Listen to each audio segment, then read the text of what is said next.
বন্ধুরা আজকে এলাম একটা নতুন সাইট, ওটাতে ফালসুরি হবে, ডাইনিং হবে, ঘরে হবে, বাথরুমও হবে, এগুলোতে ফালসুরি হবে। ওটার জন্য প্রায় না মারবো সেগুলো প্রায় আমার বাজারে।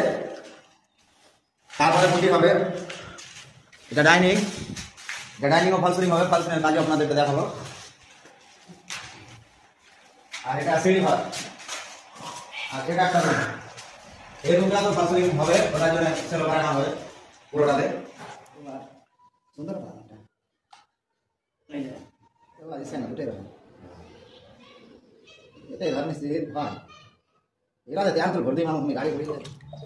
কিছু খান মানা পারে দেখবে দেখবে করবো তো।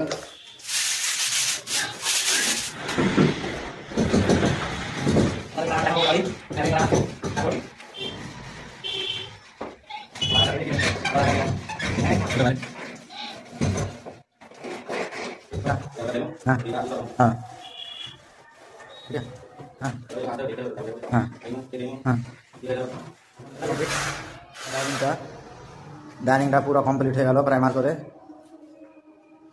একটা রুম বুঝতে পারছেন, এগুলোতে ফল সিলিং হবে, তাই প্রাইমারটা করে দিলাম। আর ওয়ালগুলোতে পুট্টি হবে, তো একবার প্রাইমারটা করে দিলাম। না চ্যানেলটা সাবস্ক্রাইব করবেন, আপনাদেরকে যেন আগেও আর কাজ দেখাতে পারি। ফল সিলিংয়ের কাজগুলো, ডিজাইনের কাজগুলো সব কাজই আমরা দেখানোর চেষ্টা করব।